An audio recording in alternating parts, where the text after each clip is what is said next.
Assalamualaikum warahmatullahi wabarakatuh. Kembali lagi bersama channel Cikgu Online TV. Siapa tak dengar, saya cubit. Bismillahirrahmanirrahim.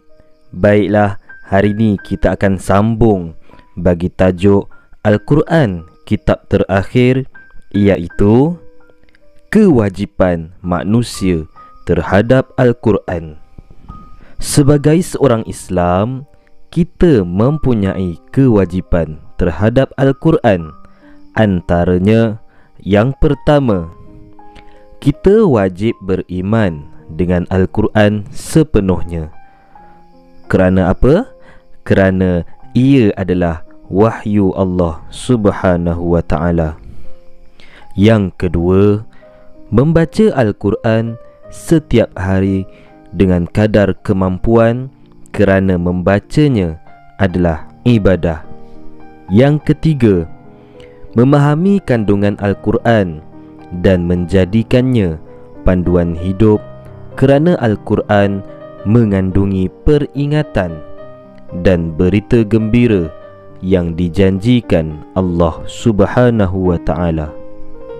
Keempat, beramal dengan kandungan Al-Quran, kerana ia satu-satunya panduan hidup yang boleh menyelamatkan manusia dari kesesatan dan kerosakan. Yang kelima, menghormati Al-Quran dengan menjaga adab-adab ketika membacanya, seperti membaca dengan baik dan bertajwid. Keenam, memelihara keagungan dan kesucian Al-Quran dan sanggup mempertahankannya walau dengan apa cara sekalipun. Yang ketujuh, menyampaikan ajaran Al-Quran kepada orang lain dengan kemampuan yang ada. Dan yang terakhir, yang ke-8, mendengar dengan tekun dan tidak bercakap apabila dibacakan ayat Al-Quran. Baik, ini adalah kewajipan manusia terhadap Al-Quran. Dikata dekat sini, yang pertama, apa kewajipan kita sebagai manusia terhadap Al-Quran? Yang pertama, kita wajib untuk percaya, beriman, iaitu percaya dengan adanya Al-Quran, dengan penurunan Al-Quran sepenuhnya. Kita kena percaya bahawa Allah telah turunkan Al-Quran, dan kita kena percaya apa yang terkandung di dalam Al-Quran, sebab apa yang ada dalam Al-Quran tersebut adalah wahyu daripada Allah Subhanahu wa ta'ala. Seterusnya, kita wajib untuk baca Al-Quran setiap hari. Ini adalah kewajipan kita sebagai manusia, sebagai umat Islam, sebagai umat Nabi Muhammad sallallahu alaihi wasallam. Tugas kita wajib untuk membaca Al-Quran setiap hari dengan kadar kemampuan kita. Kalau boleh baca satu hari tu satu juzuk, bacalah satu juzuk. Kalau mampunya cuma satu muka surat, bacalah satu muka surat. Kalau mampunya cuma baca sebaris ayat, maka bacalah sebaris ayat mengikut kemampuan masing-masing. Kewajipan kita seterusnya adalah, selepas kita dah membaca Al-Quran, kita hendaklah memahami apa kandungan Al-Quran tersebut.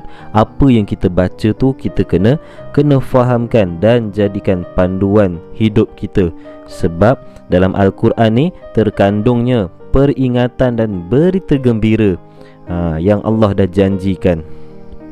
Selain daripada itu, kita juga kena beramal dengan kandungan Al-Quran, kena amalkan apa yang terkandung dalam Al-Quran, sebab ianya adalah satu-satunya panduan hidup yang boleh selamatkan kita, yang boleh selamatkan manusia ni daripada sesat. Bila kita berpandukan Al-Quran, maka kita tidak akan jadi sesat. Seterusnya, kita wajib untuk hormat Al-Quran. Kita wajib untuk hormat dan jaga adab-adab masa nak membaca Al-Quran. Bila nak baca Al-Quran, kena menutup aurat. Al-Quran mestilah diletakkan di tempat yang tinggi, kerana Al-Quran adalah kitab yang Yang mulia, kita kena muliakan Al-Quran, kena hormati Al-Quran. Masa membaca Al-Quran tu, kita kena jaga adab. Contohnya macam baca dengan baik, dengan perlahan-lahan, dengan bertajwid, baca yang betul. Tak bolehlah kita baca macam laju, macam kena kejar hantu tu. Tak perlu. Kita juga wajib untuk pelihara keagungan dan kesucian Al-Quran. Kita kena jaga Al-Quran ni, dan kita kena jadikan Al-Quran ni adalah benda yang utama, yang pertama sekali. Kita kena sanggup pertahankan Al-Quran walau dengan apa cara sekalipun. Nampak orang hina Al-Quran, kita kena pertahankan. Dan seterusnya, kita kena sampaikan ajaran Al-Quran kepada orang lain. Bila kita dah tahu tentang Al-Quran, kita kena sampaikan dekat orang lain dengan kemampuan yang ada pada kita. Yang terakhir, bila kita dengar orang baca Quran, kita kena dengar dengan tekun.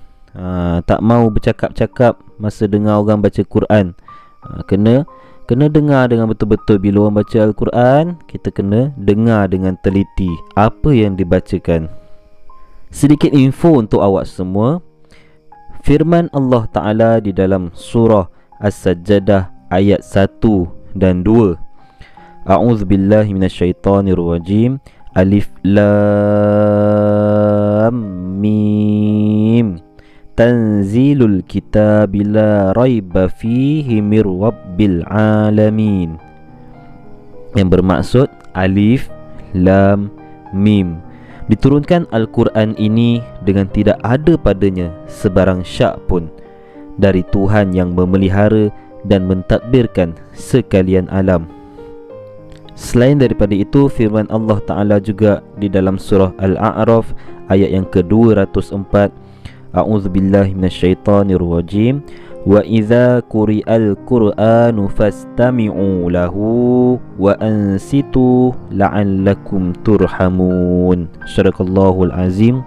Yang bermaksud, dan apabila Al-Quran itu dibacakan, maka dengarlah akan dia serta diamlah dengan sebulat-bulat ingatan untuk mendengarnya, supaya kamu beroleh rahmat. Jadi dekat sini Ustaz nak pesan untuk awak semua, perbanyakkan membaca Al-Quran. Jadikan membaca Al-Quran ni sebagai amalan kita setiap hari. Kalau tak tahu baca Al-Quran, cari guru untuk belajar membaca Al-Quran. Baiklah, cukup sampai sini sahaja untuk pembelajaran kita pada hari ini. Semoga bermanfaat. Kita bertemu lagi pada video dan pembelajaran lain akan datang. Assalamualaikum warahmatullahi wabarakatuh.